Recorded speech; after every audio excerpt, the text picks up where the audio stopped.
सम्माननीय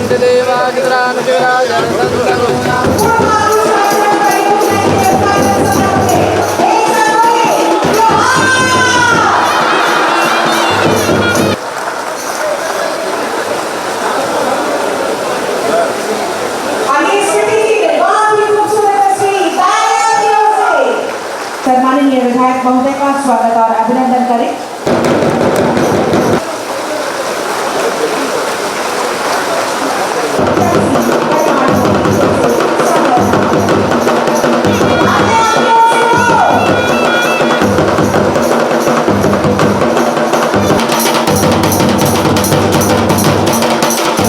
जिस तरह का कॉलोनी बनाया है आज रांची में आमंत्रित करती हूँ हमारे बीच मंचासी माननीय विधायक हटिया श्री नवीन जायसवाल जी को। आज लगभग धन्यवाद देता हूँ और माननीय मंत्री जी भी रख सकते हैं। ईश्वर हमेशा आपको इसी तरह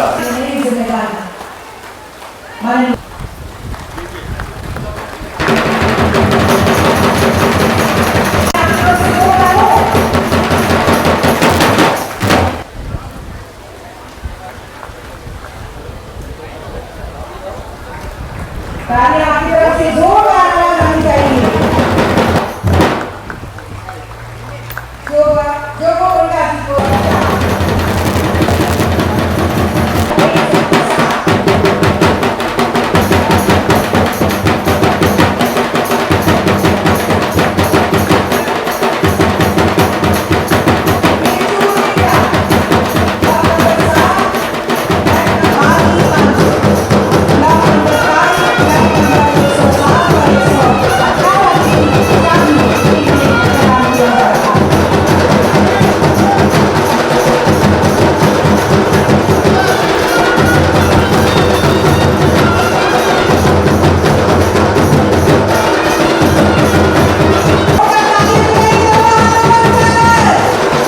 रहने आए आप सभी लाभुकगण, आप सबका मैं हार्दिक अभिनंदन करता हूं।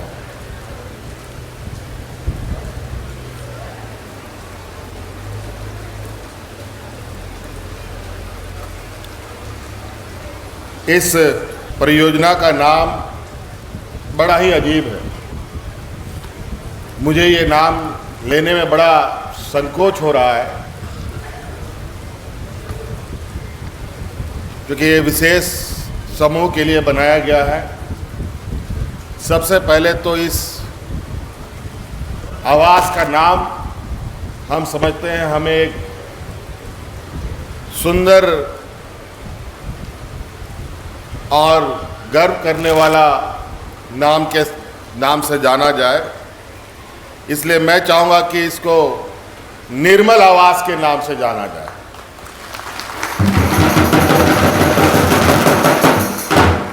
इस परियोजना के बारे में आप सबको पहले भी बताया गया और यहाँ लाभुक पहुँचे हैं उनको भी मालूम है।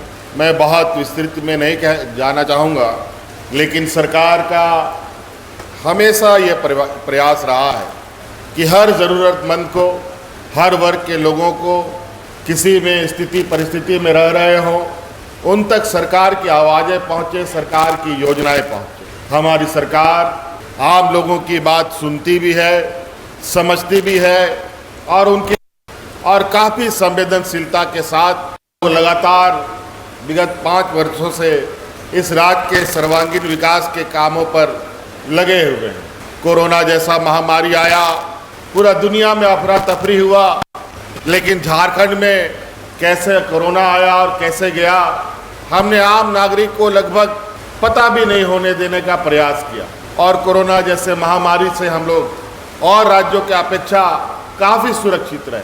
और ये सब करने के लिए और इतने सारे लोगों की रक्षा के लिए सरकार को कितने जद्दोजहद करने पड़ी है, ये हम बयान नहीं कर सकते। आज जिस समूह के लिए यहाँ घर बना है, वो समूह भी आज कई चुनौती और कई समस्याओं से परेशान है।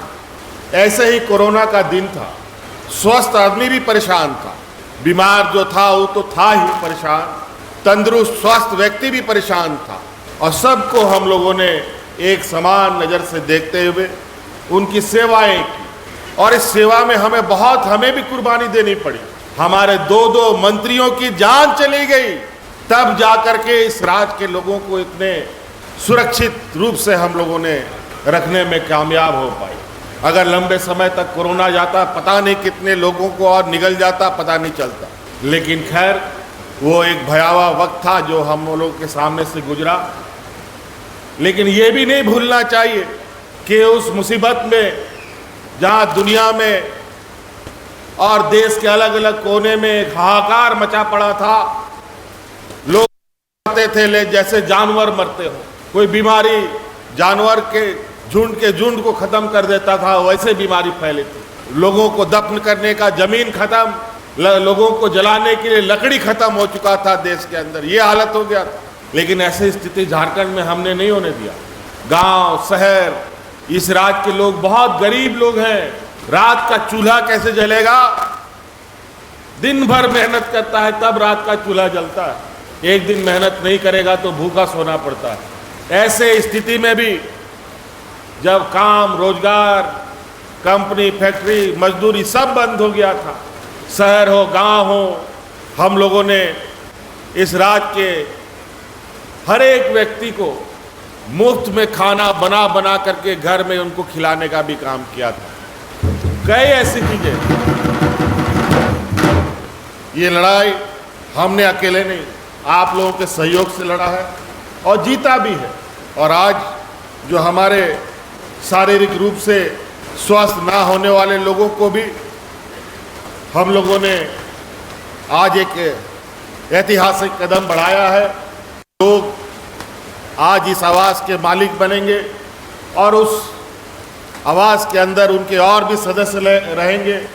आपको पहले ही बताया गया कि आपके तरह के लोगों के लिए अलग अलग जिलों में भी इस तरीके की योजनाएं प्रारंभ की जा रही है, बनाई जा रही है।